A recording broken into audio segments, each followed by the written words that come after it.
This is the topic we picked, and I think it should get interesting.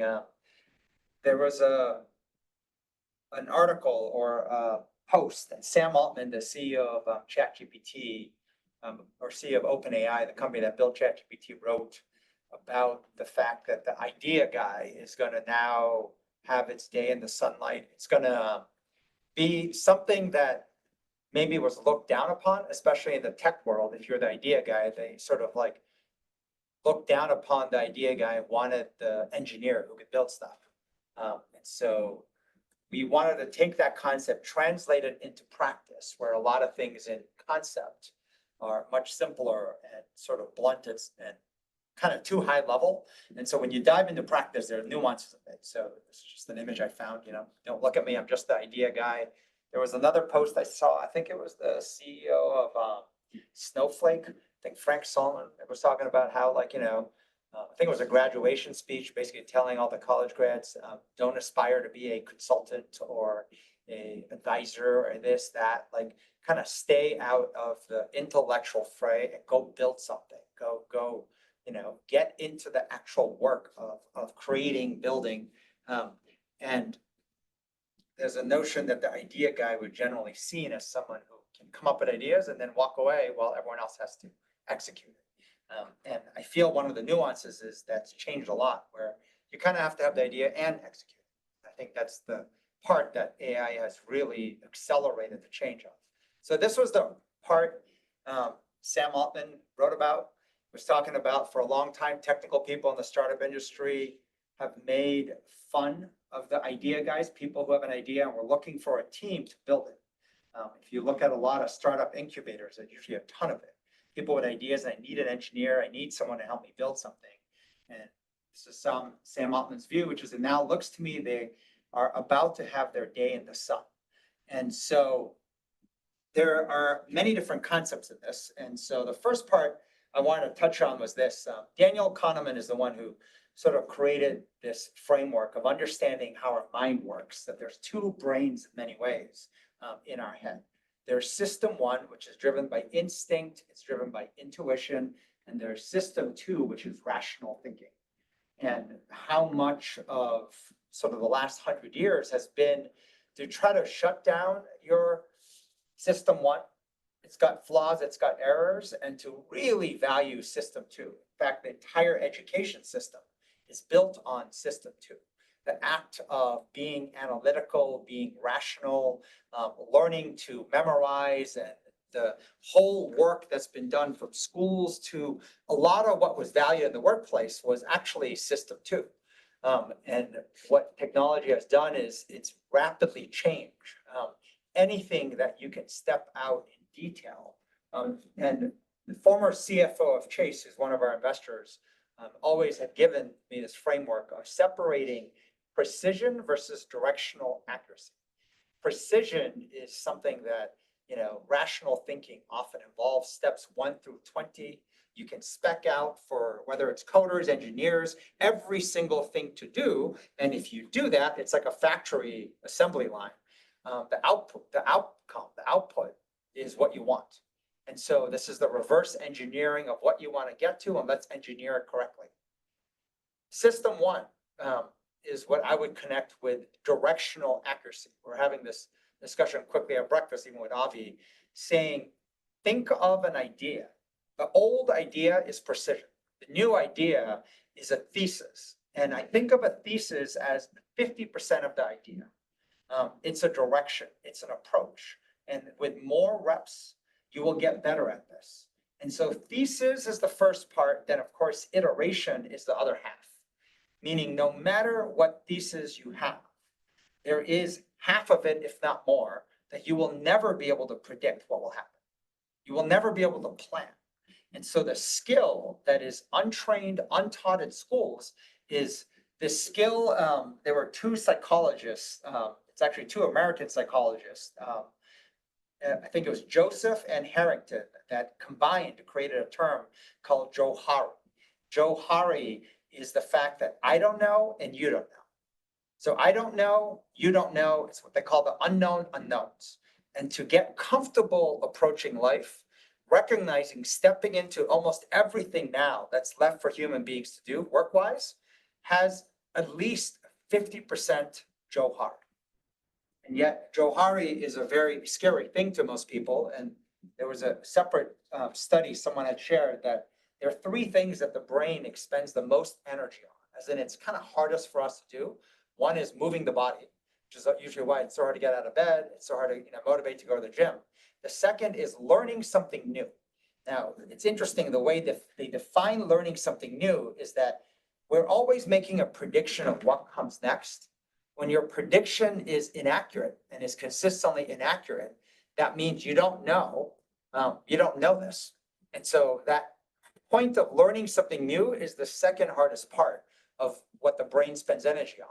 But the third, and probably what the most energy the brain expends on, is like learning is uncertainty, just coping with uncertainty, but it was the unpredictable. persistent uncertainty. So persistent uncertainty makes the brain spend more energy than anything. And so when you think of persistent uncertainty, by definition, it means you can never find the pattern. It's so persistent that if you think I figured it out, you go and try something and the pattern isn't right. And so persistent uncertainty has such a high degree of fear or maybe even frustration, whatever you want to call it. It's got such a high degree of unknown that it's a trained muscle to turn it into a Johari can be cut both ways. One is highly unpleasant, right? You're constantly bracing for unknown coming at you that you couldn't possibly predict. And every time you think you figure it out, it's like a new one. Or Johari can be a learned skill where you actually enjoy going into the unknown. So we've been using Johari as a positive term, but I think most people see it more, the average individual untrained, it's a very negative thing. So this notion of 50% is the actual thesis, 50% you'll never know until you actually contact sport it in the field. Whether it is building software, whether it's building a business, even an essay, right? You want to write something, you're like, wow, or make a video and this will be popular. You won't know till you publish it and then see what happens. And so then the other half of the skill is what you do, contact sport sort of in the field. So think of when we say idea in theory, most people think about as a precision sport. That's the old way. And I was saying when people said, God, that is so stupid, it is a defense mechanism we are used to remembering, but it has a lot more to do with precision sports. Directional accuracy is very different. And so there's a completely different sport of this. So I'm going to turn it over to Megan. And, maybe just going back to that just for 1 second, just one is a very simple example, but maybe it helps illustrate what we're talking about. The idea of the idea guy, I used to, honestly, I used to think, oh God, I wish I was the idea guy. I wish I had like really great ideas and I wanted to go execute, and I'd be envious of people who said, I'm an idea person. What does that mean? What are you thinking? What do you want to do? But then I got to the other side of, it must be nice to walk around with a bunch of ideas and never execute anything. Like things are really difficult to execute. So I've always had like I flip-flop on that, right? Like I want to have a lot of ideas, and so I'm a little bit envious of people who do, but then maybe because being in this business almost 30 years, I'm like, my God, our idea is hard to implement, execute, and that's kind of really what matters, right? Anybody can come up with an idea, but if you don't execute it. So I've really had this weird relationship with it. This conversation with Charlie the last few days, we've been talking about what do we mean by like an idea? Like what's the, like, why don't people have more ideas or like, whoa. And so this whole conversation, and I said, I don't see myself as somebody with like a lot of ideas. Having said that, for instance, in areas that I'm frustrated, I have ideas of what my husband could do better in terms of how to help my son Brendan build more friendships. So I said, so what do I mean by that? I'm like, well, I know what I would do if I was him. For instance, I would be at the school at pickup. I would try to connect with brand new school, talk to parents. All these ideas of things how I would approach it, but I actually don't know what I would do once I'm there. There'd be an unknown component to it that I would navigate. So maybe the parents aren't really showing up to pick up the kid, and I have to go into the classroom and I have to figure out how to get into the class. But I feel like I would navigate and kind of figure out the other half while I'm there. So that's the idea. The idea, I have an approach, I have a thesis of what I want to go do, but I don't have the other half of it until I get it in the field. So just giving a quick example. Sorry, can you just go to that? So just as stepping back a little bit from that concept. So this is I'm using this maybe for my own ability to narrate this conversation, but initially what I wanted to title this class was the two emotions that block thinking. So if you think of thinking and ideas, innovation, all the same concept. Well, why don't we think? Why don't we have ideas? What's blocking us? So you can see it here because I didn't cover anything up, but I'm just narrating it. If you stay with me at the top, in the red, I put fear and frustration. If you've been with us in leadership and practice for at least the last 6 months, you've seen this notion of fear and frustration are the two biggest emotions that will block your ability to think. We built a whole leadership academy training around this. We have a whole mental stack program I'll take you through if you haven't seen it, but there's some iterations to this I think that are helpful.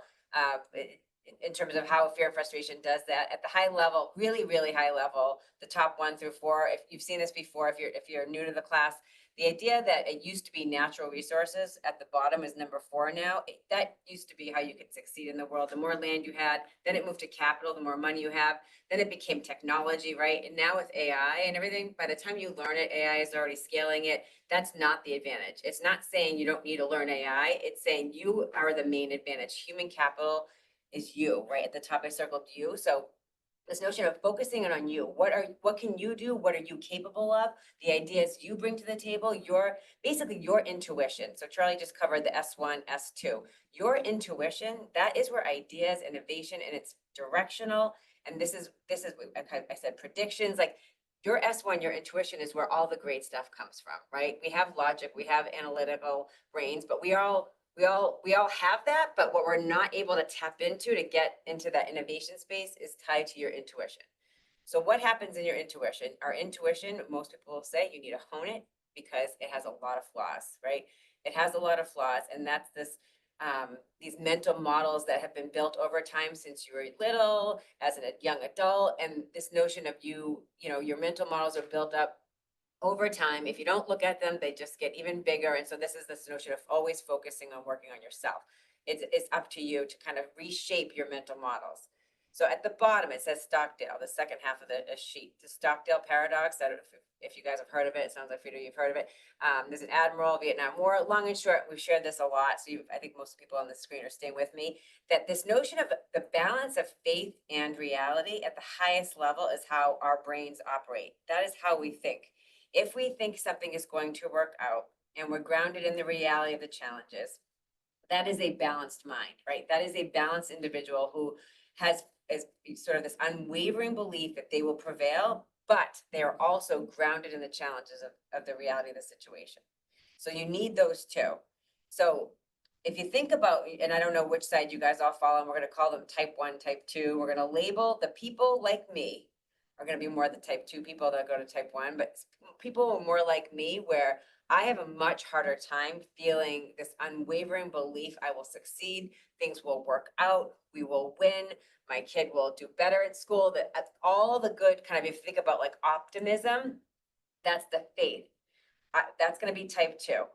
Type 1 is going to be people who struggle more on the other side, the grounded in reality. So here's what's interesting, okay? And this is where we're going to get into in practice. What are we training? And we'll keep talking about this as I'm struggling with this even today myself.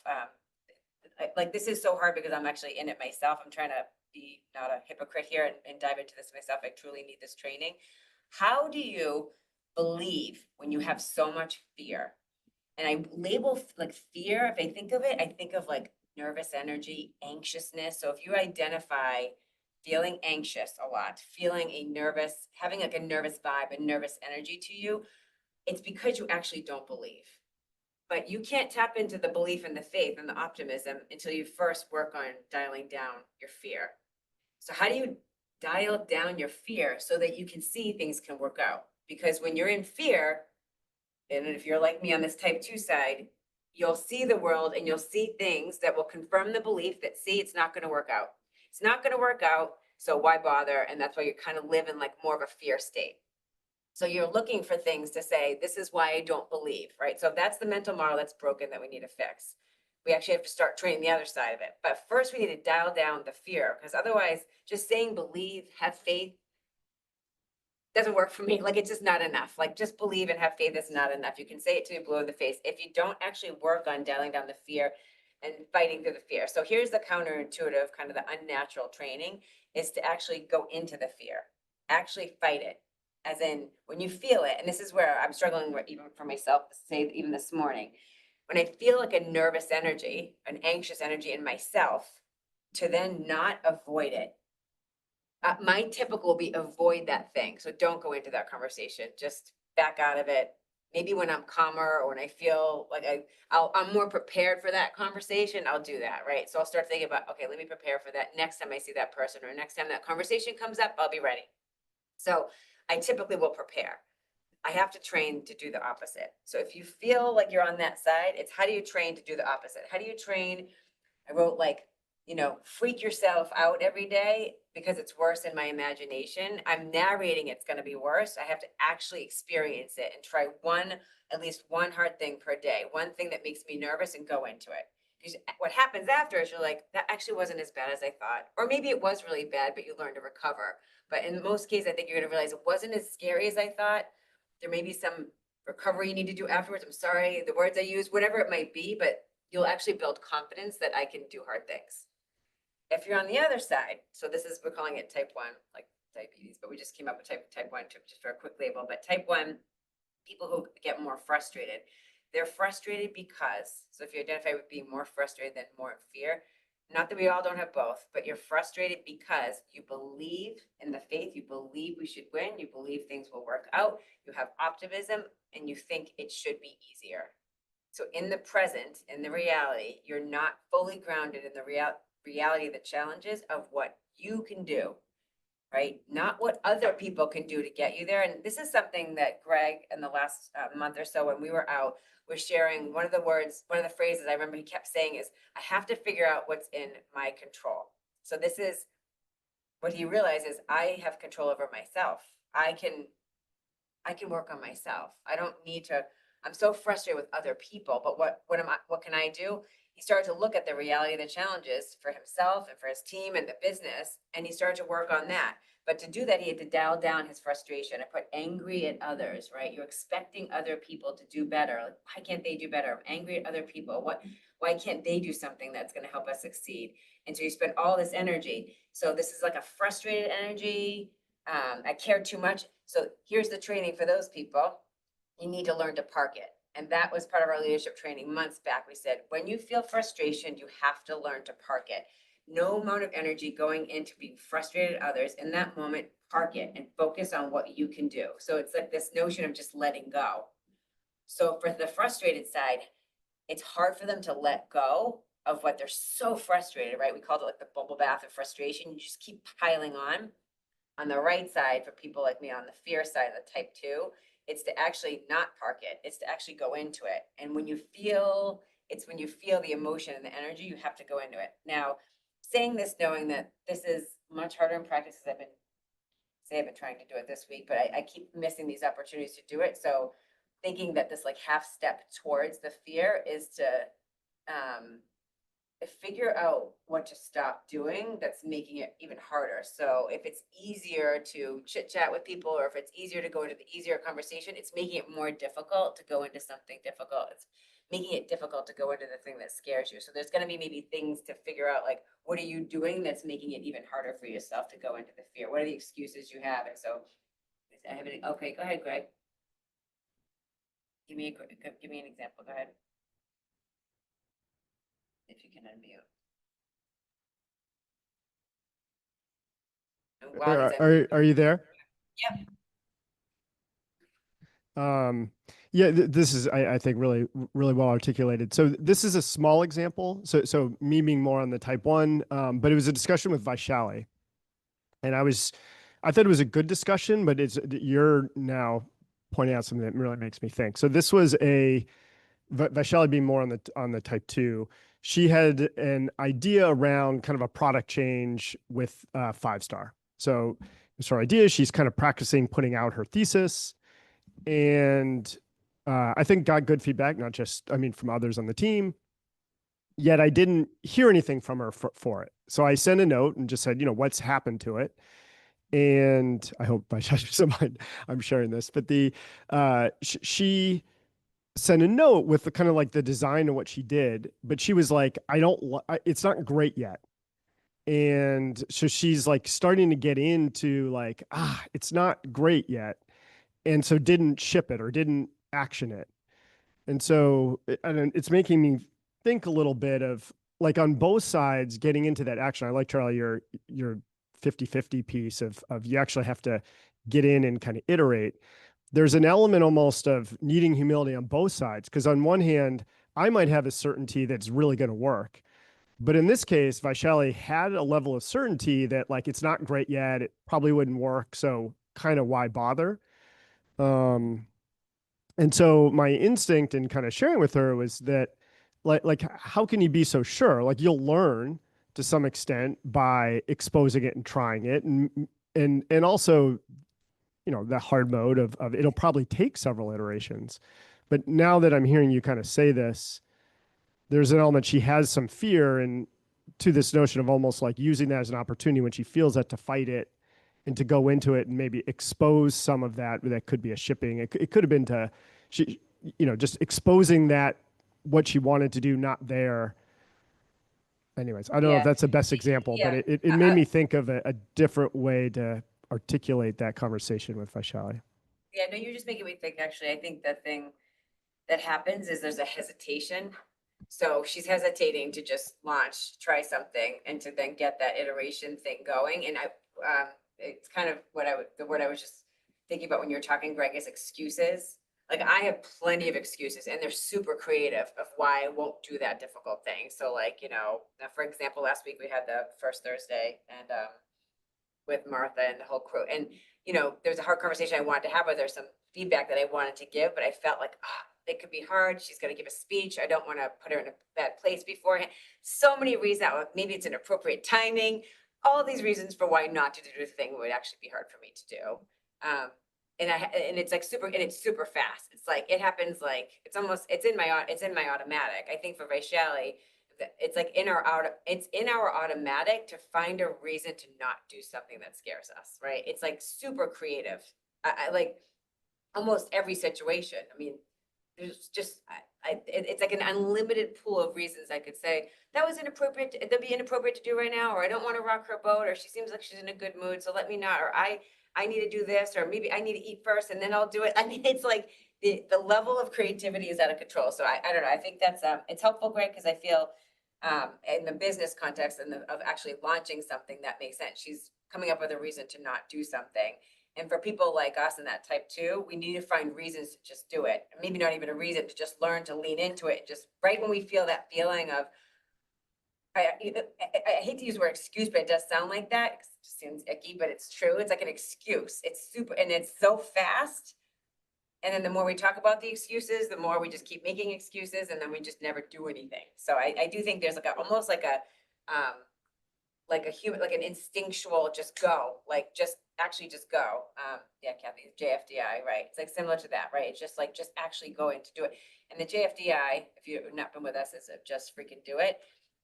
It's yes. And I think it's on the things that bring up that feeling of fear. You can feel like butterflies in your stomach of, oh God, I don't want to do this right now. And as that feeling of, oh God, I don't want to do this right now, is to actually lean into it and do it. So you can get to a place where you're like walking into a burning building, you feel terrified, but you can still think straight. Like that's ultimately the goal. I'm in a burning building. I can think straight. So I think on the next page, I had from the mental stack, trying to just bring this back into what we taught at our leadership academies over the last several months, this mental stack and this idea. I didn't put all the other pieces in the stack because I didn't want to confuse it, but we got to a place where we were teaching a fear and frustration. So I think this is where there's a nuance that we didn't teach in depth in the academy, because really Charlie was driving the curriculum, especially around frustration and this notion of parking it. But on the fear side, it's actually running to it. As simply said, it's just to run to it.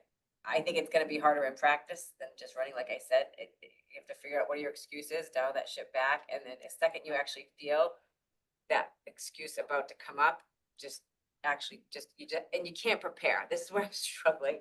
You actually can't prepare. Let me go prepare to have difficult conversations, or even like prepared it, something I'm gonna teach. I tried to spend a lot less mental reviewing it this morning, like just go, just do the thing, just stop preparing. It's like this over preparation. We think we're like helping ourselves calm nerves. No, well, when hard shit comes at us and certain stuff comes at us, we're not gonna be prepared. We have to prepare for there's nothing to prepare. You can't prepare for uncertainty. It's gonna hit you. And if you wanna be able to take it and be able to think straight when fear hits, you can't prepare for that. The only thing you need to do is prepare by just building the exposure therapy and getting it more in your bones. If I felt this before and I can still think. So that's the goal. So yeah, on the type 2, fear, run to it, and then you can work on faith. And I think running to the fear, you start to build confidence. I can do this. I can cope with fear. I can lean into it. I'm still here. I'm stronger. You'll start to build faith, genuinely build faith in your abilities to conquer anything. On the right side on type 1, you park your frustrations, figure out what are you capable of, and within the constraints of all the challenges and issues, park it, which is hard. Stop feeding it, and then get grounded into the reality of your challenges, your business, whatever you're doing. You're going to be able to get a lot more done, and you start to feel like empowered. And this is exactly kind of the experience that Greg has been sharing over the last few months. So that's all I had. So for those of you who were in our leadership academy, we ran one in December, then one in January, one in February. And we are always kind of iterating on the nuances. So this is saying what we taught was half correct and half wrong. So the half that was right was in the FF.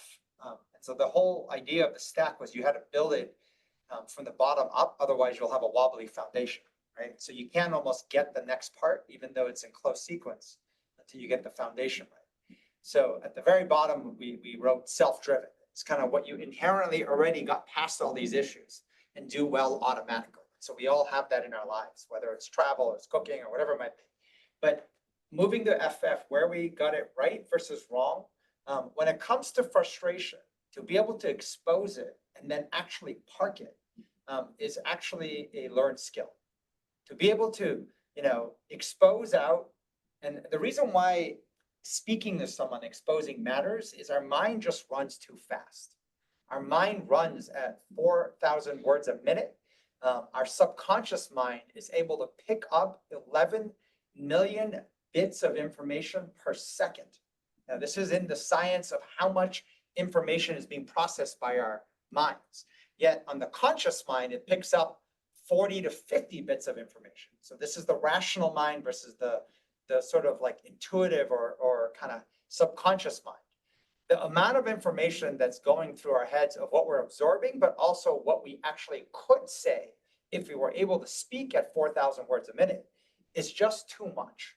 And so the exposing of it is almost a natural, and once again, if it's untrained, we end up exposing kind of what I would call the optics. But if we can get to a place of exposing our authentic truth, what ends up coming out is almost the thing that matters most, the majority. And so if you're able to expose out your frustrations, it could be at a project, it could be at a person, it could be at a coworker, a parent, a spouse, it could be anything. The ability to then box it and park it so you can even see it on the same page, but then you can focus on what to do, which is going to, and I say grounded in reality, I'll touch on what that is. So in the academy, what we did was we almost crossed over park frustration and then focus on faith. And that's actually incorrect. For the type 1 individual, you have to park frustration and then focus on the hard stuff that's happening in the now. The part we completely missed is if you park your fear, it grows. If you intellectualize your fear, you think about your fear, you write down your fear, it actually gets worse. The only way to overcome fear is to actually action and experience it. You have to go into it. I can talk a little bit more. There were one podcast and a book author that will kind of unpack some of this in. And the reason why that matters is this. Those with a lot of fear struggle to actually what we call VX. Think about Eden. Think about the future, like it will work out, which is faith. Faith not being, and by the way, there was a lot in the science that said, those of you who are not grounded in reality, but believe in positivity, the science says those people get hurt or die to premature or preventable accidents, preventable illnesses, preventable diseases. So if you're in the everything's got to be positive and are not grounded in reality, you are more likely to die or get hurt from preventable accidents and preventable diseases, right? So it's a wake-up call of not getting this right on that side. But what we found was when the fear is too big, it's almost too loud in your head. There's no way you can focus on faith.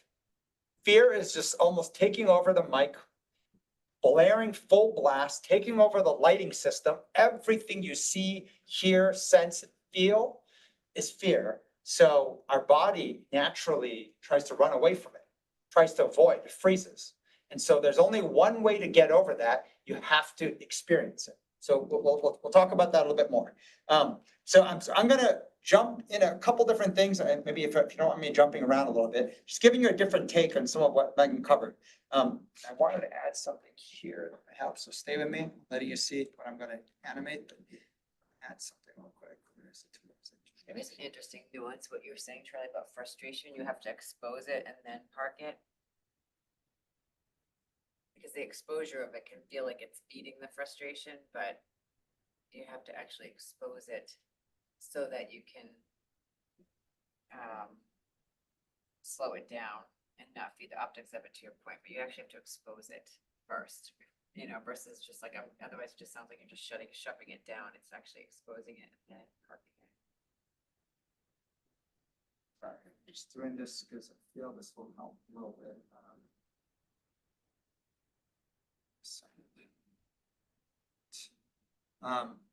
Okay, so coming back to, and let me tell you what's on the top of the page. I'll start with what's in the middle, continuous innovation.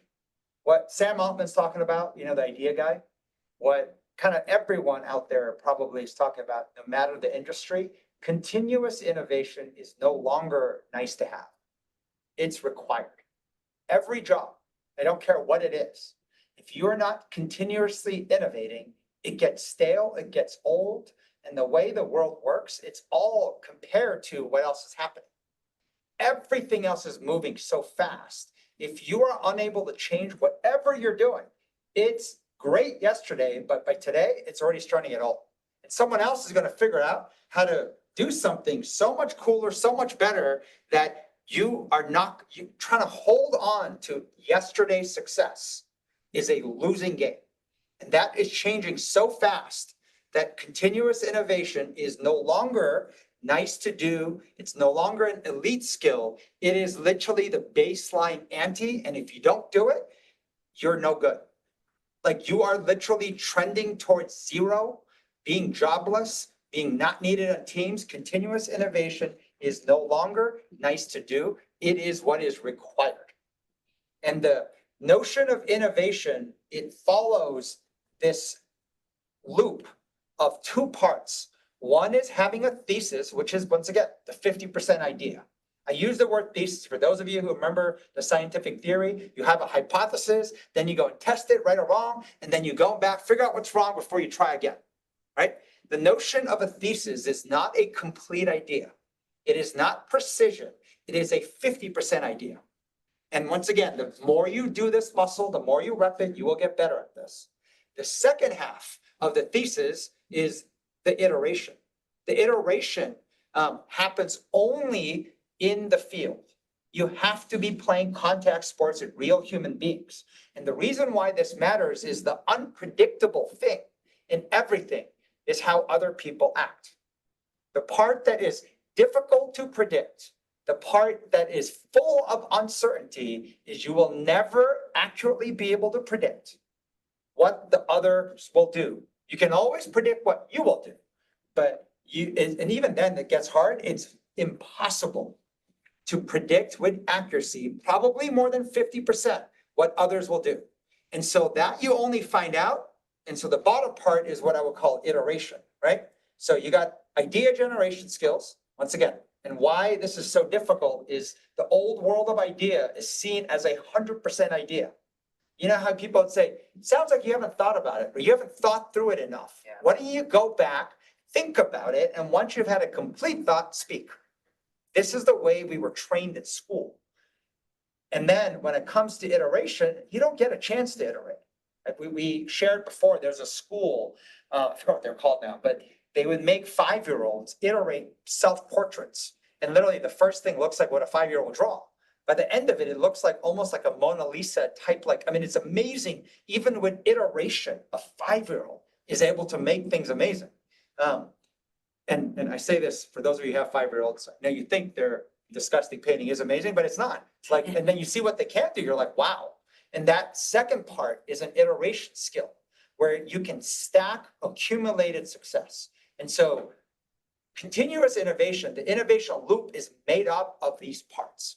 The idea itself, because if you don't have an idea, a lot of us go into, well, I have no ideas, I don't have an idea, so I just kind of went into it. So you're going into something with zero ownership, zero accountability, and you're just coming in as a passenger and wondering why nothing happens, because it's like having, I'm a scientist, but I have no hypothesis. I just go to the lab and just hope somebody, which is like hoping for somebody to lead. I'm hoping somebody does something and then I can react. I'm a good reactor. I'm a good feedback giver versus no, like the world has changed where you have to be the one walking in with a thesis. And then you have to, and once again, the thesis gets better. It's a skill. This idea generation is a skill. And when it's a skill, you can also expose it, learn in public. So it's not always done in silence alone. And the second part is the iteration. Now, what I added in the very top is this. Schools are broken. And so is training at work, because the old form of learning was connected to S2, that rational, logical brain. Memorization. Do you know what the protocol is? Do you know what the rules are? Do you know, even when we have to be creative, what the rules are for it? If we have an argument, there are rules of how to argue. Everything was built on a rule set, and it was memorization. And memorization actually is easier to do by yourself. Flashcards, right? Repetition. And so what I see now is all these schools starting to take off using AI. They're using AI to teach someone to work solo, and they're finding that the old thing that we valued most, how well did you memorize? You do better doing it alone. So it's becoming a solo training exercise using AI, and wow, kids are learning to memorize faster on the things you're testing if they memorize correctly, better alone. And what we are finding is that is the wrong form of learning. Like using the newest technology to learn the old way is, to be flat out, just dumb. And that's going to expire. The new form of learning, original thinking, clear thinking, connecting the dots, finding how it creatively is like, oh, I have a thesis and I want to try this out. See, when you say I want to try this out, that's drive. That's also accountability, ownership. I want to try this out. And as you do, the part that's the unknown, the Johari, is what people do. And the only way you can train that skill is to play team sport or contact sports with other human beings. If you are playing the game of testing out what something might happen and the unknown factor is others, but you're playing it solo in your own head, guess what? You can debate all you want what they're going to do. You're never going to get it right. You have to find out in the field. And so this is the way I believe learning is going to massively change, that it is not going to be trending towards solo sports. It's going to be trending towards everything as a contact sports, as in the notion of generating a thesis is a contact sport. The notion of then taking risk and then getting feedback on that risk is a contact sport. And this is not wired into our system at work or at school. And so this is the fundamental shift, saying we're wired to train system 2, the logical brain. We need to wire to train S1, the intuitive brain. What we often is, it's a huge part of our subconscious. So kind of adding a little bit more to this, there's a lot of literature out there talking about skills for high agency. High agency is another word for continuous accountability. Like you believe you can make the difference, right? You're accountable. You're an owner. We call them co-owners. And so a skill of high agency comes from practicing that a lot. The reason why they're so low agency is because the school system and the workforce has trained us for 100 years to be of low agency. Stay in your zone and get the job done. Somebody carved out the 1 to 10 steps or 20 steps of how to succeed. Do your part. Do your part and then pass it along the assembly line. And so as we dove into this notion of continuous innovation is no longer the elite skill, it's no longer nice to have for the best, but it is a requirement for every human being. The closest skill that connects to continuous innovation is continuous learning. If you can continuously learn, that means you can continuously deal with uncertain stuff and do well. Because when I mentioned the whole learning is literally you're making a prediction based on anything, what's going to happen. And when you don't seem to get it right most times, it means you're not familiar with that. So you have to learn that thing. Continuous innovation comes from doing something that nobody's seen. It's creative. It's a new thing, not the same thing, not repeating what somebody else did, copying what someone else did.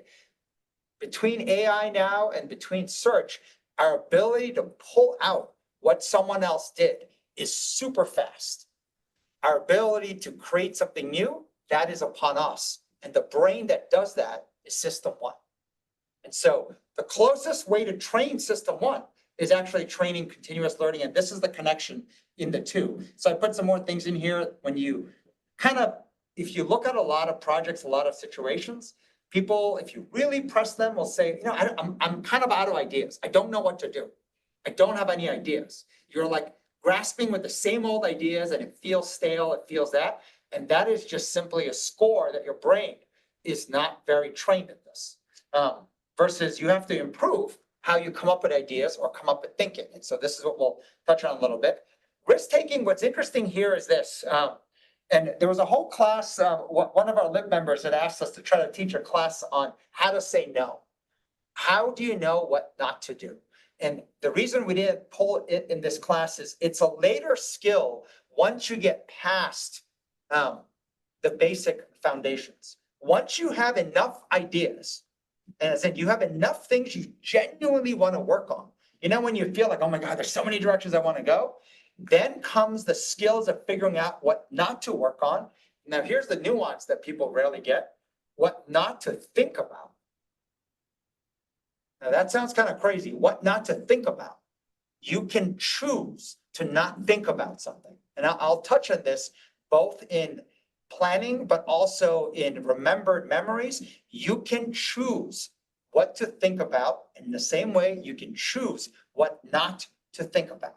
Just like you can choose what to do, you can choose what not to do. And this is something that a lot of times happens so automatically, we act like, oh my God, but I can't help but get scared, or I can't help but think of this. That is not true. You have a choice. It is just untrained. And then the more you say, I am a victim of my own brain and my own mind, which runs off in directions, the more you act like a victim. And Megan mentioned the whole notion of excuses. It's so fast, it's so instinctual, that muscle gets so strong, you don't believe you have choice. And learning that there is always choice is a learned muscle. It's a trained skill. So the what not to do and what not to think about, this matters a lot because you are intuitive brain. That system one is so powerful. It is the mother computer in our whole brain is made of two parts. I think it even showed Daniel Kahneman's work, 95% of the brain power is going to S1, which means it is the wild stallion in our head, but it is a wild stallion that if you don't train how to work, it just goes and thinks about whatever the hell it wants. And it often goes against our own objectives, against what the situation needs.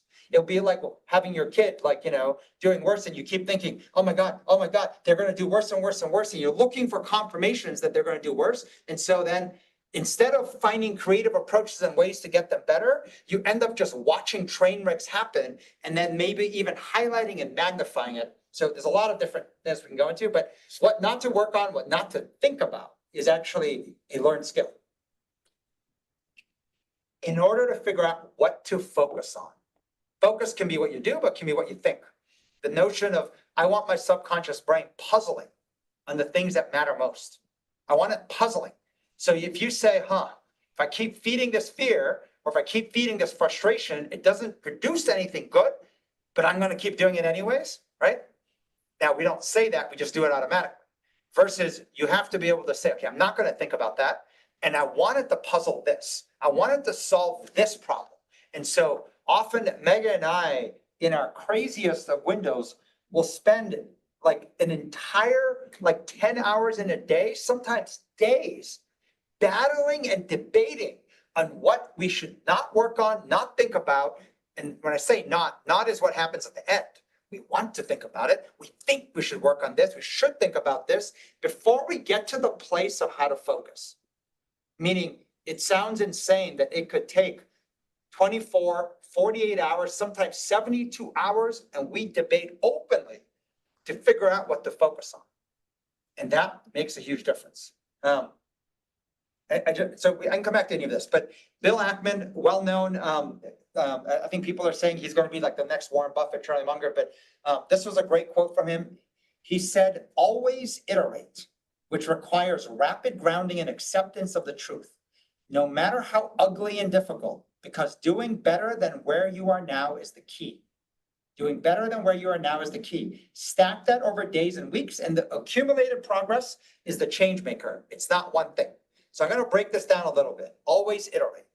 The notion is, no matter what great idea and plan you have, I promise you, with how much uncertainty, persistent uncertainty, you do not know, I do not know. So whatever thesis or idea you have, there's no way, at least half, you're going to actually get incorrect. So if you don't know that whatever I do, I have to launch it and then iterate, you're never going to get there. There's a part where he talks about, so no matter how ugly and difficult, this notion of rapid grounding, acceptance of the truth. Stockdale had this right going back so many years in the Vietnam War, but this notion of ugly and difficult is the grounding in reality. Now, I know those of you out there who are into the positivity movement believe, no. Everything is great. Everything is great all the place, everywhere. And I will touch on this. It shows up in the research. Those people are usually seen as inauthentic. And as a result of it, you don't surround yourself with other people who are actually authentic. You actually turn off people who are authentic, where in reality, it is ugly, it is difficult. Now, there's different extreme levels of it, but life is tough. And that is the reality. And being able to rapidly ground, accept it, expose it, this is a learned skill. But here's the other part that's interesting. Stack accumulated progress. Stacking accumulated progress only happens if you have faith. Now, what I mean by that is this. Only because you believe, you'll keep pushing and trying. See, if you don't have faith, you try it, it didn't work. It just confirms for you that you're not a good idea maker, right? It confirms for you that nothing's going to work. And so when you have faith, you're able to push beyond a day. You're able to push beyond a week. And you're able to give that intentional, that real shot every day, every week. And the only way you'll be able to stack and accumulate progress over days and weeks is if you build this muscle of faith. Because there's not enough change oftentimes in one day or in 1 week. And so as a result of it, everyone's giving up too soon. I was gonna say, that's why the fear and faith, this is why it's the type 2, right? The fear and faith is so difficult, because to keep going after the thing that feels difficult, you need faith. You have to keep doing it to build the faith accumulated over time. Yes, the frustration you're saying, frustration, you have to be grounded in reality. Try to think of what that means for the other side, but yeah, Like- no, it resonates on the fear and faith. I like the thing that at the end, when you look at why did it work, everyone wants to know what's the turning point? What's the one thing I should do? That's a precision sport. Right? That's a precision sport that if I get your rational idea, I will be able to apply it and boom, as opposed to it's not one thing, it's accumulating. And the only way it will accumulate for you is if you believe enough in that context sport in front of human beings that surround your life for you to keep shooting and iterating, like pressing. It is not pressure, but it is iteration. So let me give you just an example. It's interesting. Chef Dani is one of the best chefs in the world, 3-star Michelin chefs across the board. And I've observed over the years, he built this 400-person chef coalition, got to know a lot of the chefs, and I've observed the difference in what the best in the world does when it comes to chefing versus everybody else. First, he is constantly full of ideas, thesis. Dani has cooked at least 300 meals for Mega and I think not one has been repeated. That's insane. That's insane that, I mean, that many meals and every single one, I'm like, people ask, oh, have you had that before? I'm like, first time. Every time, 300 times, never had. That's how innovative. But the part I found most fascinating of Dani, though, was how he iterates and iterates in real time. Most people, they do something and they have your go-to dish. They have their go-to thing and they keep doing their go-to thing. And then they also do and here's a form, here's a QR code, give me feedback, right? And then what have you changed? Well, I'm still waiting for the feedback. Well, feedback was only 6 people. I need enough people to make a change. Or there's a notion, I got to go talk to people to get feedback. And what you find is when you learn the skill, you are doing things vastly differently. So how you execute, which is take risk, and how you get feedback is done very different. So when I first had met Dani, this is going back 3, almost 4 years ago now. I think it was 4 years ago. I was having Thanksgiving dinner with him and somehow I was going around, what are you grateful for? And of course, as a chef, he says an empty plate, right? Very apropos. And I was like, haha, so cool, cute. What does that mean? And then he describes how important the empty plate is, but how often what you see is not an empty plate. So in his restaurant, as his wait staff clears tables, they just kind of take the plates and stack them up, bring them in the back. He would yell at them. These guys, 3-star Michelin restaurants. He would yell at them and ask them to stack the plate in the exact order that the person was sitting at the table. And so then he could observe, looking at the table through, outside, usually open kitchens, these Michelin places, he can observe what each person's plate looks like. And he is constantly challenging his mental models of the older lady does that, or the Asian guy does that, or the athlete does that, or the person who's the non-athlete does that. He's watching what they're doing on the plate, and every thesis he's testing contact sport. He's watching the real-time reaction. And then this is the craziest part, and I've seen Dani do this here. He actually will change a dish multiple times in the course of the evening, watching what happens. He has run events for us here, constantly cooking food, and you'll see that despite he bought all these lamb chops or bought all this, you'll be 20 of them come out. And I'm like, dang, there's 70 people, cook the rest. And he will watch what's happening, watching how they're eating, watching their bowls. And then the next version is iterating on what he observed. That's feedback. People who don't have the skills think feedback equals a survey form that is then summarized, and only when it's kind of compiled and summarized, I will now do my next iteration. Versus the skill you learn is how to get feedback in real time, and then to actually adjust in real time as a rethesis, and then execute in a gated fashion so you can get this loop to churn faster and faster. So average chef doesn't do that, just doesn't, right? Go do dishes. It's similar to the idea of learning in public, right? Because he's actually changing it on the fly. It's like what John Gaffney said on stage. He said one of the things for the CIA. He said one of the best places you could get to is the highest is when you can learn in public. So you could be, in a public forum, somebody challenges you and you shift your thinking on the spot, change your mind on the spot in many ways. That's similar, right? So I have a couple of pieces. It might be a little too much, so I will apologize in advance. Still do it anyways. There's But a bunch of questions too. We'll get to some of the questions too. I don't know if we should take some of them now okay, because they're related to okay, stuff from a while okay, back. okay. We will do the questions. I don't know if you guys, if you have questions, I know I think Big Papa had something. I don't know if Terry, you had something. And then Greg, whoever wants to unmute, if you guys had something you wanted to I haven't had a chance to. I was actually trying to stay focused on the content, so I just know a bunch of things came through. If not, we'll continue. I have plenty of content, so how about this? Continue. If you want to feel the courage and just unmute, I can stop at any point. Or so I just want to give you a sense of what I wanted to cover. I want to give you a different view, kind of what Megan covered, but in sort of my words, my way. And it is like birthing an elephant. So I have a video of watching actually a birthing an elephant, if you want to see that. And then there's this woman, Dr. Lisa, who talked about kind of what's happening and how to get over sort of your But fear and anxiety and whatnot is kind of connected to sort of how our brain operates, looking at our remembered past, which is like 50% of our head is off of memories, 40% is our predictions. And then I like this term she had, which is either predictive or prediction error. So when we talk about type 1, type 2, it's basically saying you're predicting consistently incorrectly on a certain type. So and then the key component that she emphasizes, although our brain has three components of past, future outlook, which is prediction, and the present, the key to actually fixing this stuff is actioning in the present. Not that the other parts don't play into it, but you can't think your way out of it. And in this podcast thing of Steve Bartlett, asked her, like, oh, it's a figment of your imagination. Isn't fear a figment of your imagination? Isn't frustration? No, it's not. Like, it actually involves what she called the sensory present.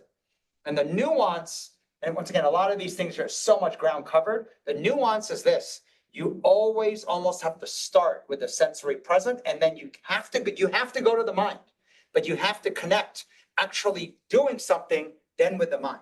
Otherwise, you're going to stay in your imagination and you never get out of it. And the mental imagination is very dangerous. And then there's another guy by the name of Mo. I can't say his last name right, but he was the author of several books, but the head of Google X talks about the different elements of what generates fear, which is worry, anxiety, and panic, and how to kind of resolve those. So I was going to cover that as well, but if I don't get to it all, we'll just kind of get as much as we can. But I like this image.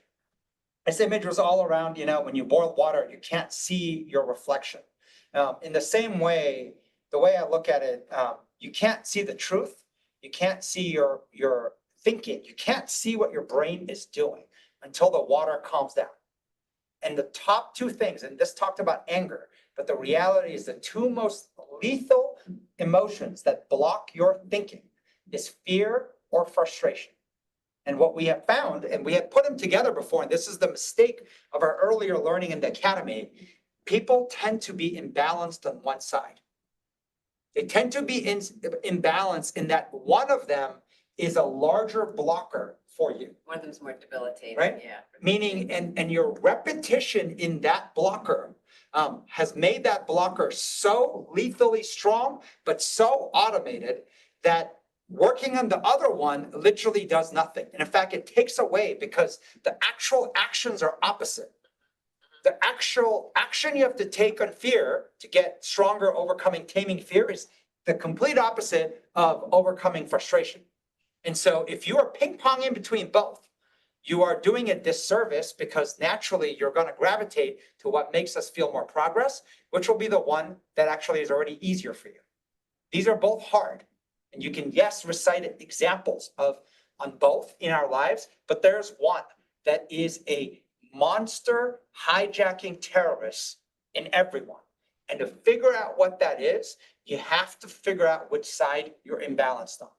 And if you ping pong back and forth, I promise you will get nowhere, right? You might as well do nothing, is what I said. And if not, you'll learn, you'll do nothing. But if you pick the right one, it will be much harder. I mean, so much harder. And if you stick with it every week, consistently for at least 3 months, if you do that, you're going to see progress.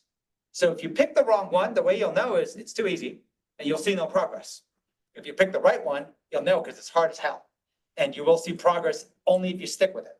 So kind of going into a little more detail, asked the AI coach to summarize this. This is what it came back with. It said the two fundamental emotion blockers in leadership development is frustration driven, which is we're calling type 1. And the root is you're caring too intensely about the outcome. And I don't know if you've heard, if you ever listened to podcasts on how to overcome fear, and there's a notion of visualization, right? Visualization techniques. And they were talking about do not visualize like the result. And the reason is if you say visualize winning, visualize the result, you cannot control the result because it involves other people. The reason why visualizing the outcome doesn't work is because it's not just up to you. It's up to what the other people do, and you can't do that. So in the podcast for looking at how do you get over fear, they say visualize how you see yourself in difficulty, being calm, being cool, being collective, because that you have control over. So when I think of frustration, one way to think of, so I'll describe it more on the next page. You're spending too much time caring intensely about the part that you do not have control over. And so some people call it perfect planning, and reality ends up being different than what you planned in your head. And then annoyance, anger, frustration, that energy you can feel. And so the pathway to solve that is learning to expose it so you can see it. It's like the boiling water. If you can't see what you're doing, you're never going to fix it. So you have to be able to see it and then park it before you move on to actually get done thinking and work on what matters. Fear-driven is different, type 2. The root is anxiety about uncertainty. The way this guy Mo described anxiety was that you are imagining into the future and you do not believe your abilities, your capabilities will be enough. You believe that the situation is, like very difficult and your own ability is not going to meet what is needed. You will fall short. You will not be able to survive it. You will not be able to make it. And so as you think about the problem more, your anxiety grows. You feel more and more incompetent. You feel more and more you're not going to have enough. And so the pattern of thinking about the negative prediction, right, and looking for confirming signals that I don't have enough, oh my God, I'm going to fall short, leads to paralysis. And so direct exposure as an action in going to fear is the way you solve it. So I'll talk about this woman, Dr. Lisa. She gives an example of being scared of bees and what she had to do. So I'll talk about this, but and so that's the whole fear-driven, do one hard thing every day, but it has to be unpredictable. See, if you plan it out, it's not going to work because the very thing you fear is unpredictable. Persistent uncertainty is what's driving the fear. So if you plan something and you go do something planned, you're not doing the thing that's driving the fear. So this is a nuance that I think we still don't fully even grasp, but I think we'll unpack it over time. But just really quick, this is a visual of the way I mapped it. So type 1, right? It's like we're over focusing on the other 50%. I find myself doing this a lot. God, I'm so mad when you don't do your part. And I start realizing, wait, I'm making up what your part is. I have in my head what you should be doing. And so instead of focusing on my part, I am putting way too much energy on others.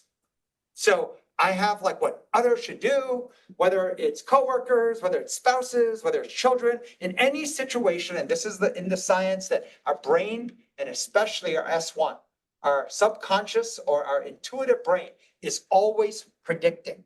It is a machine that's always predicting, and predictions are what drive decisions.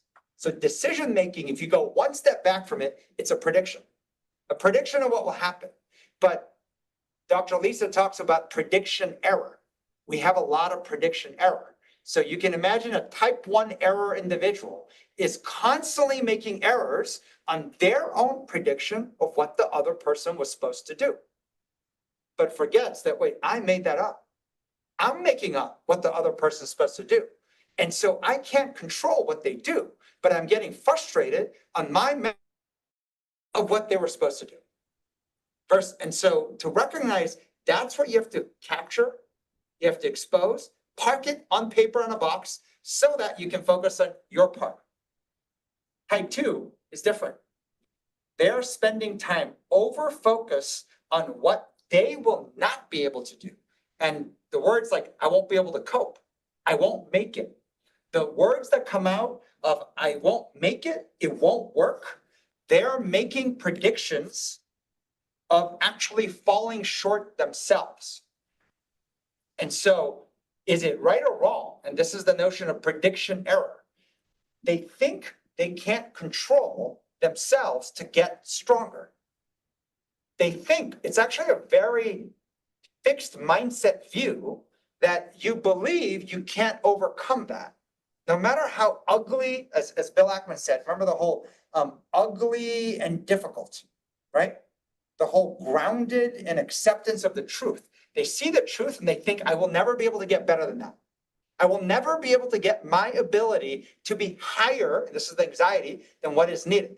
This notion of learning, like they don't believe they can learn that. And in fact, most people with a lot of fear believe fear is justified, it is normal, I can't get over my fear. that belief that I can't grow, I can't control my own growth, that is so automatic, so strong that it ends up being something that makes them not even really try. They will follow, they will take a shot, but not one they really believe. And if you say, God, like, why'd you do that? So, well, I didn't think it was going to work. There's a notion of they did everything with it wasn't going to work. I wasn't going to be able to do it. And so as a result of it, the action is usually rarely worth even giving feedback to because they didn't even give it the best shot. And so you'll see that it's both people unable to focus on the right thing. And so, by the way, I'm not saying type 2 needs to focus on others. It's just to focus on growing themselves and realizing first and foremost, they're stronger than this thing, and this fear is a trainable thing. And so almost every research out there talks about doing one hard thing every day.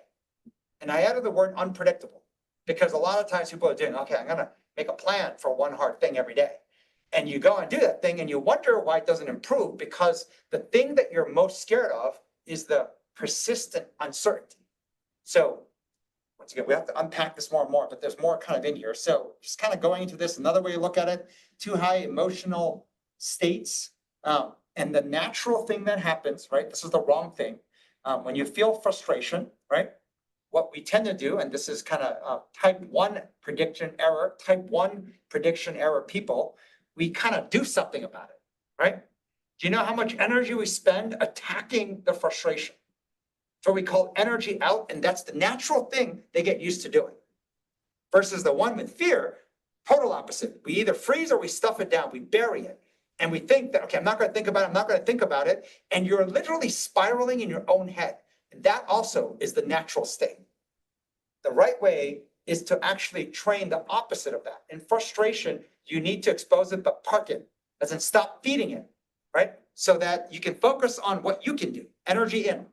Fear, you should actually not run away from it, not stuff it down, not freeze, not think about it, no analyzing, no understanding. You literally lean into it and you go into it. You try to generate an experience that is difficult in fear every day. Terry was saying, wouldn't it help if you do the planned uncomfortable thing?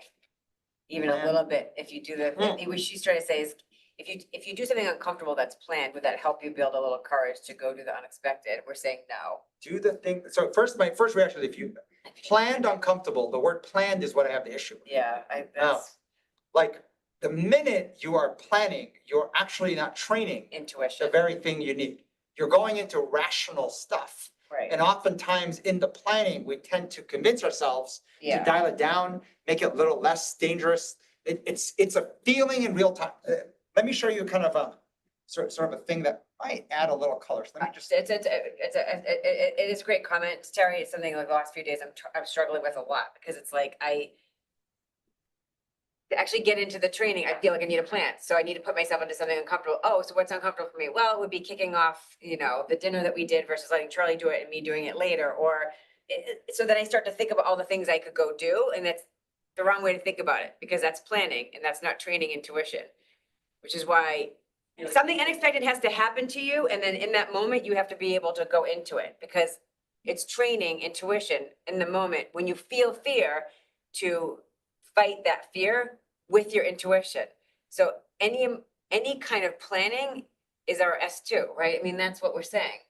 Any We're kind not of trying to planning. train, I'm not trying to train my S2, but I'm not trying to train that. I'm trying to train my ability when something unexpected happens, when something scary happens, when fear hits me, how do I think straight and use my intuition and my logic, but like, how do I actually think straight It should be to so not difficult. avoid it, to It not should be avoid so it? difficult that in real time, in every situation, it's like a little feeling. Feeling. You can feel But that would be this is why- dangerous to but- go but- into. So this is why the training That is would so be- hard, because you can't plan to do it. So can I explain this part? So this is a 2-hour podcast. I didn't even listen to all of it yet, but I'm gonna go into like what I drew out of it. So this might be a little crazy, but in the center of this is the brain of past, future, outlook, present. And so those in the science, Jim Lear had shared this is how the brain works, right? And all three are connected. And by the way, they move so fast, even though they're 3 steps, it often feels like 1 step. So when you think of the sorry, I know this is hard to read, but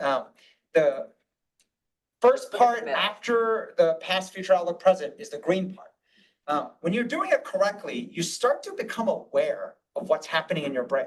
Even though it's still moving fast, you can actually see what happened. You can see that, something bad happens and you instantly might have a scary example from the past. This woman, Dr. Lisa, calls it remembered past. You might realize, shoot, I picked up that comparison, that example, but that's bad for me in this situation. I need courage, and that example gives me more fear. You're aware of it, and then you're deliberate to connect a better example that will give you courage. So this notion of deliberate and intentional stories from the past, you're aware and you action picking that right story, and you know what not to pick. In the same way, when you look at future outlook, what's interesting when you do this right and you build a skill, you start to see the future as a range of options and possibilities. And no matter what set of possibilities you have, you always leave room for Johari. I will not know, and you will not know. And that is true open-mindedness. And what you find is people who do this well are well trained. They're generally light. They're mentally light. They can be excited at an idea, and then they say it to you, and you say, I don't know, that's dumb. You will see them very light in taking the feedback and even making an adjustment. Versus when it's heavy, you can feel it. It's like, what the fuck did you say to me? Like, they may not use the F word, but you can feel their reaction. You can feel their defensiveness, their upsetness, and whatnot. And the present is what Dr. Lisa called sensory present. In the present, which is usually the smaller part, 10%, they're aware and they action with deliberate intentionality. So I'll give you an example of that. Versus when you do it wrong, in the remembered past, they're unaware, they picked a horrible example in the past, right? Remember, rarely are things exactly matching, but it matches what we choose to match. And so they feel like, well, that's what I think. There's like a no control over my remembered past, and it's an automatic pattern matching that is not open for discussion because my brain did it, that's my opinion. And so they justify the memory that they just picked up. Meaning if you think of 10 million cards of things you could pick up, you happen to pick up that one. And it's automatic, and you act like you don't have control over it. And she talks about how you remember past, it's an actual choice. So you start to realize that that is a choice. Prediction error. When, once again, frustration-driven prediction errors tend to have a lot of annoyed energy, frustrated energy, angry energy. Fear-driven has a lot of nervous energy. Like, bad happened and more bad is coming. Yeah. Right? And so the same Bill Ackman accumulated, it's an accumulation of bad things stacking up. So you're looking, right? You're looking for that.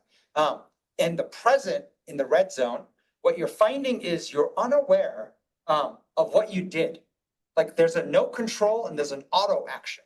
And so I'll give you an example here. And this is what I believe the actual solution is. But It's interesting. Maybe Sorry. I'll just interrupt for Okay. 1 second. Sorry, Danielle was saying in therapy, we talk about what is called a window of tolerance. Every time you enter fight or flight, you're widening your window. This feels very similar, right? Every unexpected situation that triggers either your fear or your frustration is training your intuition, or it's widening the window. Interesting. So- Yeah. I think it's tied to what you were talking about, the remembered past. Like you're either, maybe it's tied to like the selection. of Remember, what there's- you're choosing. there's three things happening, but they happen so Yeah. fast, it feels like one. It feels like one thing, right? It feels like one thing. And once you start to rep this, you'll see three things are happening. Right. But to make change, this was something that, so Steve Bartlett was asking, I'm like, oh, like, isn't like anxiety, all this fear, a figment in our imagination, right? Our mind is making us do all this horrible stuff, right? Be paralyzed, get ourselves more scared. And she stopped him and kept emphasizing it is not. And yet it is, meaning, of course, you have the remembered past you can train. Pick a better memory, drop the wrong one, pick the right one. Your prediction, you can change how you predict. But what we have found and learned consistently with anybody who try to work with human beings, the mind is so difficult to not only see, it's boiling water all the time, right? It is so difficult to see, it's even harder for ourselves to see, which is why self-awareness is so hard, that you almost always start with an actual action in the present. But when you look at the action, you have to recognize what you have to stop because there are actions we take that make it more difficult for us to try to change. You have to realize what you have to stop, and then you have to realize what you have to start. So I'll give you an example here, right? I want to get healthy. I'm going to work out. So the first thing I do when I try to figure this out is I go sit on the couch, right? Like, or my apartment, I'm trying to figure this out, maybe around food and kitchen and snacks, right? It's to realize that the very act of sitting on the couch as I think about what to do for workout is what's making it harder. Yeah. So I have to learn to stop that. And then the start action in this case is put on my running shoes. So even if I'm in my apartment, I'm not going to sit on the couch, right? So I need to know what that knot is, and I'm going to put on my running shoes. And that notion of recognizing this, and I would say, this is the best place to make a journal.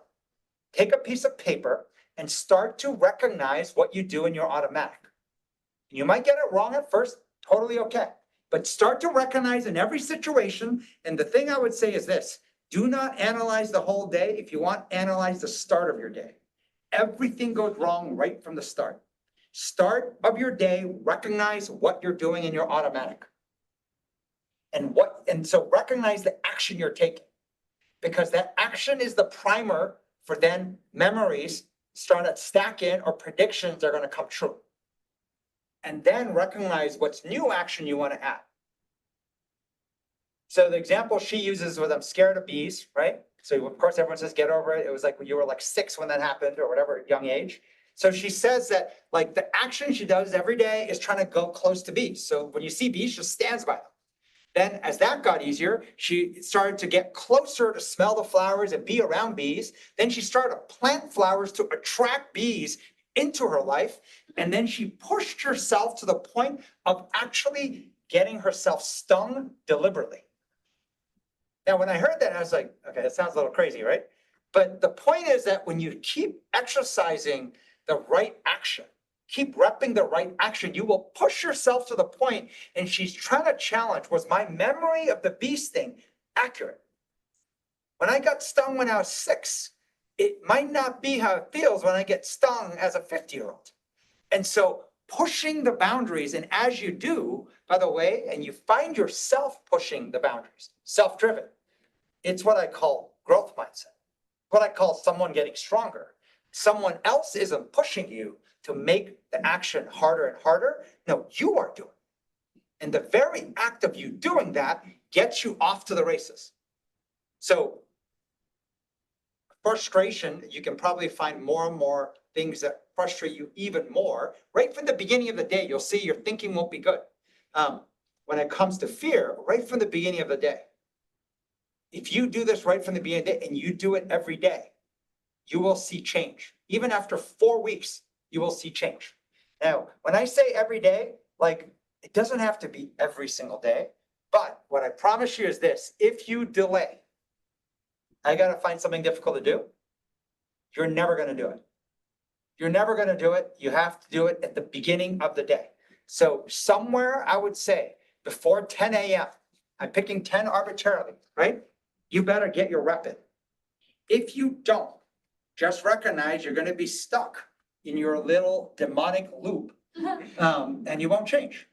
And so I'll just end with this little video, which I think was kind of maybe disgusting, but I thought it was kind of cool. I love nature animal stuff, but I like this quote that came from something else, that it's so stupid to be mad at a past version of yourself, because it's kind of like being mad at a baby for not knowing how to walk.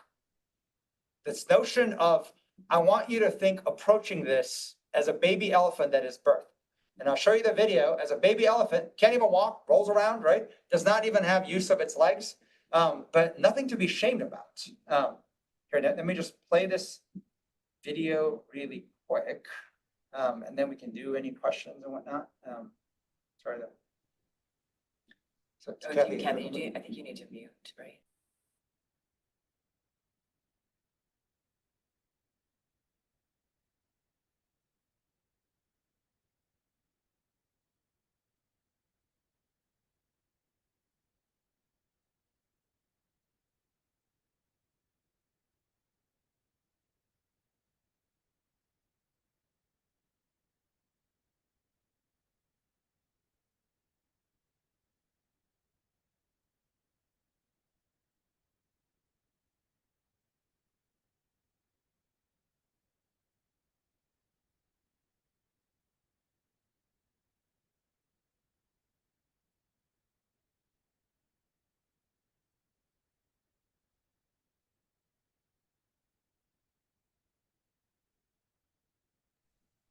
You guys can hear us? Sorry, have you heard the phrase birthing an elephant? I really believe fear and frustration, getting strong enough is literally like birthing an elephant. So when you find yourself doing it wrong, like, please remember this video and realize that baby elephant could not walk, could not stand. Every attempt kept rolling over. Do it with the baby elephant just birth mindset, as opposed to, God, I should have been able to figure this out. I'm old enough. I've done this long enough. I should be able to. Then you will never figure it out, because you will not give yourself the permission to pour the energy you need, like an elephant being birthed. And you happen to be that elephant. So I'm happy to go to any slide. We can go back to anything. I don't know if there are questions even in this room. Anyone can unmute. I'll share. Full name of the doctor on Diary of a CEO?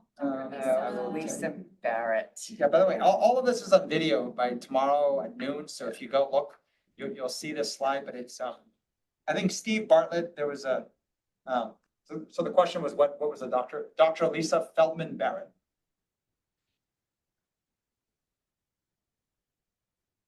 Is there anything in particular, anybody on the? I think Laura's in the hospital, so she can't actually unmute, but this says the action rep practice doesn't feel as clear on the frustration side besides parking before trying to work on your stuff and your control question mark. So she's asking, what's the rep? So what's interesting is this, and I think this is kind of the nuance in the change in the schooling system.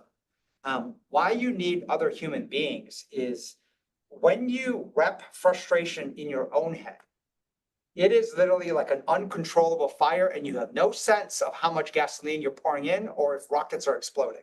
Like literally, it just no sense, which is why you have to get it out, expose it. And now exposing it for yourself on paper is one thing, but exposing it to another human is the thing that makes you actually feed it just so you can box it. Right? Remember, all these things have a 1-2, right? You have to feed it so you can box it. And then by being able to see that you boxed it, you have to almost have it in front of you. Whether, when we taught in the Leadership Academy, when you did boxes of different, drafts and ideas, at the bottom of the page, we saw draw a line and then just write down your frustrations. You have to be able to literally do that mini burn and box it, not so that you get lost in it, so that you can get to work on what matters. And what you're doing over time is starting to realize, wait, like, I can make the difference, but my frustration on others is preventing me from using my best brain, my best energy. So the only way I can tame my brain, it's counterintuitive, feed that thing so I can box it. It's like put it back it's like a genie in the bottle. You got to put that genie back in the box, back in the bottle. And then you have to rapidly move to actually work on stuff that's in your control. But you're saying she needs to share that with someone. You can't do that in your own head. I'm saying it's like writing it down is like better than nothing for yourself, exposing it and visually in front of your eyes. But there's something about feeling that energy. You have to expose the annoyance energy, but then with the intention of boxing it. What I've seen us do wrong over the years is we talked about, meet, vent, work, right? Everyone forgot the work part and just thought I meet and I vent. And before you know it, the venting got so fierce, they kind of like got more worked up after the venting. But there's something different when the intention is to get to work. You're faster at it, and you try to do it even more aggressively to box it. There's an aggressive nature to Get to work after. No. Aggressive nature to burning, like you need to burn it to box it. Like you need to burn it off rapidly and box it. And then you have to start to put your mind towards stuff you need to go work on. And you need to recognize, I have a choice right now on the page. I can keep feeding the thing that shuts my brain off, does not let me puzzle, does not let me connect dots, be creative, and use my, subconscious brain to come up with good solutions that do good things that I can control. And this is where it's interesting. I think the type 1 individuals will come to conclude that in front of my eyes, there's a world of work that I can do to make a difference. But the reason you can't get to it is your brain is so consumed by being frustrated at others. So that rep is, and once again, it can be done alone. I just think it's just way more effective doing it in front of somebody else. Burn it to box it. Which is why this team sport nature I think is gonna come up more and more as a theme, that in schools in general, they need to teach people that the uncertain part that makes everyone have frustration or fear is always others. Others is what literally leads to this persistent uncertainty that then triggers either a type 1 prediction error based on frustration or a type 2 prediction error based on fear. Big Papa Mario loved this class the most. It's interesting because earlier in the chat, he said, and I just wanted to bring this up because I thought it was a good comment.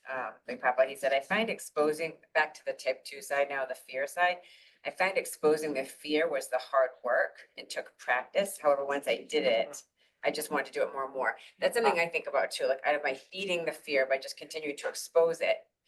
Do I, on the type 2 side, need to expose it and then, but then I have to be looking for it. I have to look to, No, to so- lean into, so that's No, where. so this is the opposite. So okay. on the fear, this is why it's the complete opposite. Do not expose it. But you did tell me the other day. I this know, is where but I made a challenged you. mistake. I made a Okay, mistake. good, because that's what I thought. That's what I Exposing thought. fear is nothing but feed it Good, more I totally and make you actually come up with more excuses of why it's too dangerous. When I came this morning and said nothing, Yes. am I right or was I wrong? Your fear was to get in a fight. Okay, so You the had a fear is fight. to get in a fight. No, your fear was that if I So I spoke, should have leaned into that. you should have because- leaned into okay. it. So right? that's different than exposing my fears. Okay. In any Okay. situation with others. I was in a fear of getting in a fight, so I said nothing. But in my head, I'm like, I don't want to share what I'm fearing right now because I don't want to add to it. I don't want to add more shit to The it. one is to like do something about it, right? Like What? to do something about it, right? Okay, I feel anxious or fearful on something, so I'm gonna like act against it. Maybe put it this way, like fear it starts with, it's not a mental sport. Yeah. It's a you actioning sport if you want to get better. The best example I always think about was that guy, Jia Jiang, we had come in and he talked about he had fear of rejection. So he was going to get rejected 100 days. Now, most people say he must have made a list of 100 things to go do. No, he didn't. He just literally spontaneous did stuff.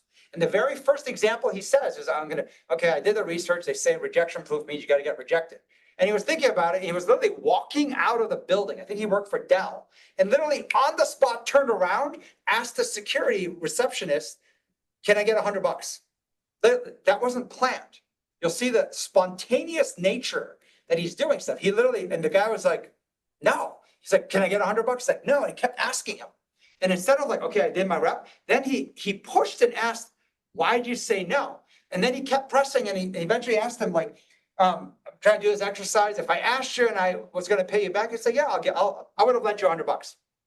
Like, and then when he goes to like Krispy Kreme donuts and asks them, everything is spontaneous. It's not planned. He was walking on the streets, saw a police car, right? Once again, it was not like he was not searching for a police car. He asked the police car, can I drive your car around the block? Right? He expected him to say no. He was looking to do things that were gonna get no's because his fear in this case was rejection. So it's interesting, the fear of rejection, because I was just trying to think of like, what's my fear, right? What's the fear you're trying to go? The fear of not being able to think under pressure, the fear of like lizard brain, the fear of being hot-headed, saying something I regret, saying something, right? Just like, right? It's the fear of doing something I regret. Not necessarily like rejection, but it And could see, be. but even then, I feel like you're like now trying to rationalize what's that. I just think about Just it, it's an fear. emotion. In Yeah. any given situation, even this room, I could Yeah. generate Yeah, issues. totally. But anybody here, Yeah. I could just make it up, right? Like I could generate issues for being quiet. I could generate issues for you nodding at a certain point. I could just generate issues. It's learning to lean into that and to realize, wait, it's not as issue as I thought. It worked out better than I thought. This is the part that the learning on fear is you start to realize your prediction is at least half wrong. Like your accuracy of what will happen if you go do that difficult or scary or hard thing is actually wrong. So then you start to get more curious that, wait, the stuff that's scary that everyone's avoiding, that I avoid in real time, is that the very thing if I actually tried, would that let me come up with better ideas, more creative stuff? It's just you start to see that your prediction error occurs where you feel it's scary. This is making me think of, I think you said this a couple of weeks ago, at least for me. I was on like for a couple of weeks just trying to be positive because I didn't want to fear I didn't want to feed into the negative. Like that hasn't gotten me anywhere. but also being positive on the other side didn't help at all. Cause it's still there. So then I could see this, The positive is the faith. The problem, what we found in practice is you can't do it until you first tame your fear. Until you start to have a routine that your fear starts taming and getting a muscle that's stronger, the faith is kind of almost a useless exercise. It's like taking someone who's plastered drunk and then say, go, like, I don't know, like, it's like you can't do anything. Just like someone who's so frustrated, there's no way they're gonna do anything good. So the prediction error is the highest correlation to making bad decisions. Like, and good decisions does not necessarily mean the outcome was good, but you're taking different shots, innovative shots, creative shots, and you can see you can't do it when the majority of your brain is filled in fear or it's filled in frustration. So it's to recognize which one it is. And the only way fear literally gets down is you have to literally go into stuff, start a day that scares you, any given point, and usually it's interaction with other people. And I'll tell you, it gets scarier when it's not strangers. It's a lot easier to be bolder with strangers that you don't have to see again. It's people you have to see like the very next hour, harder. The next, like rest of the day, harder. So leaning into that is much, much harder. I don't know if anybody else on the phone too? Or Javier, is it Frida or Fredo? Fredo. I don't know if anything that stood out, reactions, thoughts. No, it just made me think of that like a little graph that says like I want to do this, and one says do it, and then the other one says but I'm scared, and then it says do it anyway. Right. Do it scared. Yes. Yes. No, I feel that's the part. And when I think about do one hard thing, do it scared. So the problem is, if you think about it, you'll do something that is toned down. You will plan it to be less scared. Like do it scared means you have to like not know what's going to happen. Like, and the more you rep it, you'll see, okay, I'm scared over it. Like stuff that's not, and this is the part, like, I'm sure the bee sting hurt. Like, but at some point, probably was not as bad as I thought though. Like, that's what will happen. Like even in the podcast for fear, they say most fear now is not physical, it's psychological. Like we believe we won't recover mentally. Actually, maybe the book I read recently called The Way Out, and it's actually about chronic pain, and it kind of talks about neuroplastic pain and how our our beliefs about like the pain and like whether it gets better or not, that can actually perpetuate the cycle for like much longer. Yeah, so it like think a lot of that. It's like, oh, like I think I've had this experience myself with like having like certain injuries where I feel like if I believe that it's going to like get better, if I'm on a path, then it's actually it helps to like me to like expose it to like doing the workouts or doing what it will feels maybe scary, feels like, oh, what will happen, but it helps over time. Get better. Yeah, Laura, Abby was just saying he read a book called The Way Out about chronic pain. It's like how you think about pain and your ability to recover, right? Yeah, it's almost like fear tolerance is like pain tolerance. Yeah.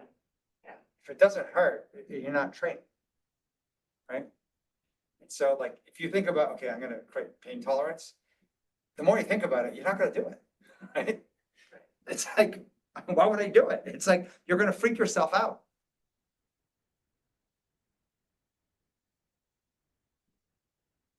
I just had one thought at the beginning. I don't know if it matters at all. It's more of a question. When Megan was talking about like ideas and repping ideas, I was thinking like, is there a difference between wants and ideas?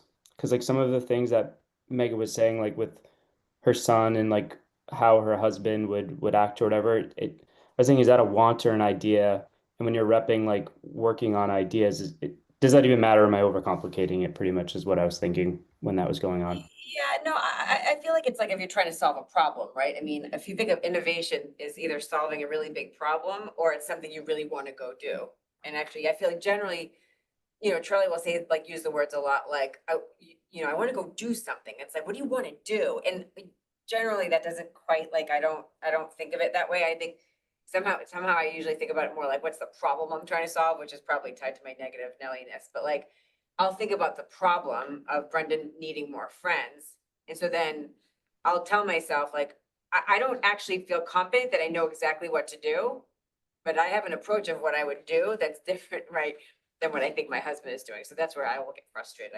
We all have fear and frustration. I just, fear is the overcoming thing, but I'll feel frustrated because I'll think, I don't exactly know what I'll do, but I know how to put myself in a position, or I'll try different things. I find it really important. So then I'll find different approaches, but I need to go into one of the approaches and then navigate from there. That was the reason for that example. But I do think there's I don't know if it's a huge difference between I want to do something versus, I want to solve this problem. I mean, it's the same thing. I want to solve the problem. He doesn't have enough friends, but I also want him to have more friends. And then I articulate why I think that's important, right? Steve, is there like a specific situation that you're like, if you, Well, I don't have a specific, I just think about myself, right? Like I've been called an idea person before, but I've found that I've been better and moved faster and been more like more adaptive to it when it's something I want, plus it's an idea I have, if that makes sense.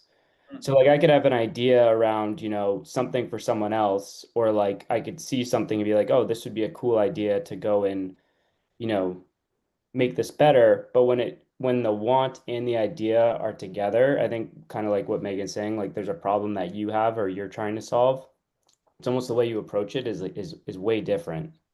the only nuance, Steve, I would say is this. I feel like, when we think about idea, right, just like the fixed mindset is either a good ideas or a bad, right? People have the same thought and want. Yeah. There's stuff I'm passionate about, I want, or I Yeah. don't. They're both muscles. I can choose to want. Pick blank. And I might start like the baby elephant rolling around, but as I keep diving into it and learning more about it, I can actually increase my want. And so wanting is actually a skill, just like idea generation is a skill. So I feel the fixed mindset way, which by the way, is the majority of the 100-year of education and industrial age, is that everyone is pretty set.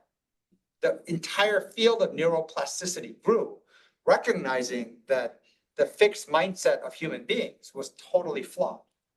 That yes, it's harder once you're set in your ways, once you have these past memories and trauma and stories, but it is not impossible, that everything is changeable. And so starting with yourself, your mind, your thinking, your wants are changeable, your ideas are changeable. This idea the notion that all of this is a skill. It's a rep skill. And for those of you who are like, oh my God, I'm frustrated here, and I'm like someone would be, I'm frustrated when I'm at home, but I would say start with your majority. Oftentimes, like, for most human beings, 5 days a week work is your majority. They say 85% of your waking hours, that's including weekends, is actually at work. So that means whatever shows up in the 5 days, especially by 10 a.m., that is the majority. Attack that. Otherwise, you're going to work on your side dishes, and it doesn't do anything enough on your main course. So even honing into that part will help you better identify what you need to work on. And it's one of those two. I feel like we've been looking for a while. Yeah. The old confidence, humility, and balance, arrogant, insecure. My early thesis is that work might continue into this. I generally think the insecure have more of a type 2 fear issue versus the arrogant tend to have more of a frustration issue. So that's how I believe it will map, but it's too early to know if that's truly the case. But either way, screw that. Just look at your 10 a.m. 5 days a week. You'll know. Like when you start to map it out, oh, like that's what you end up feeding too much, which is frustration. So you can't really get to work, right? Or difficult work. And your brain isn't thinking clear and straight, and you're not light, right? It's almost like, hey, tell me a joke. Fucking joke. I can't tell you a joke. I'm so bothered by, or it's like, tell me a joke. I'm so scared. I can't think of anything. But so you'll find nervous, scared energy, or you'll find angry, frustrated energy, whichever side is showing up more often 5 days a week, that's the thing to work on. And if you unlock, dialing that down, and then you work on the second part, so if it's fear, you're actually learning to rep the muscle of faith and belief, which is a collection of narratives, a collection of stories, kind of like when you say, I love someone. Why? Is a whole bunch of different mesh narratives. That's what faith will be like. The flip side Grounded in reality means stop looking at everyone else and look at yourself, right? Every single thing that you can do better and more of, you have to look at moving the lever of what your impact is, not the lever of everybody else. So that's the second part tied to, if you're type 1, frustration, moving to grounded in you, right? If it's type 2, it's fear, and then you have to believe, otherwise every attempt you're taking, you don't believe it's gonna work anyways. So, I mean, do you ever see a cook who doesn't wanna make a great meal for you? Doesn't love you to make you, they're gonna food poison you by accident. Like, it's like you can't quite translate the vibe and energy of your mind coming into your work. But that's what happens, right? The I don't believe it'll work vibe makes it not work, right? But you can't even work on that until you first get your fear dialed down enough.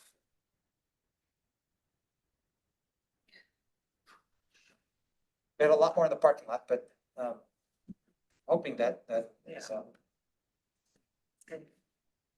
this is hard stuff, which is why Well, Yeah. it's hard to it's hard to build practice around, it, right? I think conceptually it does make sense. Like, how do you actually? The other thing you were just saying before 10 a.m. or sorry, the journaling in the morning. And then there's like a before 10 a.m. to do it is an important nuance. The journaling in the morning, the action you're taking. the part of Is fear I that- would say is journal it after you do it. Oh, Don't- journal don't- what? So first journal all your automatics that make you not do your fear rep. After right? you do the fear. No, so I'm saying, make the list separately of what Oh. you're not supposed to do. Excuses. Yeah, Right? okay, Your yeah, that's automatics, right? You start to recognize Yeah, it more yeah, and more. yeah. And so when you make that list big enough in front of you, you'll start to see what I'm not supposed to do. Like if it's running, it's like, Yeah. okay, can't sit down, right? Right, Can't right. grab like snacks or food, right? Can't turn the TV on or pick up my phone, Yeah. right? So you start to have to stop yourself. You Yeah. have to prevent the bad from happening. Yeah. And then like, it's almost like, okay, fine, I'll sit down, but only have to put on my sneakers. Right. Right? So you start to come up with the things that you have to, Yeah. I'm using the exercise as an example. Yeah. But then the second part is journaling the, whether it's putting on sneakers, maybe you'll change the workout clothes, but after the fact, like, it's like, do it, and then you realize, okay, I did that. Like, it's like a hindsight journaling, Like a reflection. not a planning to do, right? This is for those in type 2 fear. Right? Hindsight journaling, right? It's similar with the JFDI, except it's just different on what JFDI and JFDI help. The stuff that scares me. Assuming Laura could not hear that. I just said that. I don't think so. I was just saying that it's like a step above JFDI, because JFDI, you also like, I remember also jotting down kind of like what happened afterwards, after I did the action. Except JFDI Oh, ended yeah. up being a lot of just like more Tactics. tactical stuff that I would. Right, you had to reflect on what you did after you did it, how Yeah, you as a- felt, based on what you felt. It's almost like what I was relative to what you thought you predicting. were gonna feel, Yeah, what I was predicting, and then afterwards, it's like what actually happened, and it was helpful to have that like comparison, because most of the time I was wrong. It was on tactics. But it now was it's- more on tactical stuff as opposed to this is more on like the Things that stuff scare that you. scares me, like on a higher level. Right, And the fear part, Laura, when you said comparative prediction, I have like a, forget the prediction, just go do it. It's the frustration that like you're actually papering and then boxing. The fear, if you try to box the fear, you're actually trying to plan. And Yeah. that's no good. yeah, it's like this is where the They're training just no good. exact You opposite. know, when sports coaches will say, stop thinking about it, just get on the field. They're like, no, but like, coach, what's my approach? What's my plan? No, just get on the fucking field, right? You get on the field and then let your body do whatever happens. That's what you have to do. Put yourself into the field. Like, and so which field do I pick? The one that's dangerous, the one that's scary, the one that feels more painful. Like, just go to the hard stuff and then recognize what are my comfort go-tos on what feels safer, that feels lighter, that feels easier, right? So thinking that I need to do that before I go to something hard, you have to cut yourself off from, sorry, I know you're nodding, Laura. I'm just telling you, I know you well enough, you're type 1. So just don't do type 2. Same with you, Nadia, right? I mean, I kind of know the people that we have. So type 1, right? So just don't practice the other one. Okay?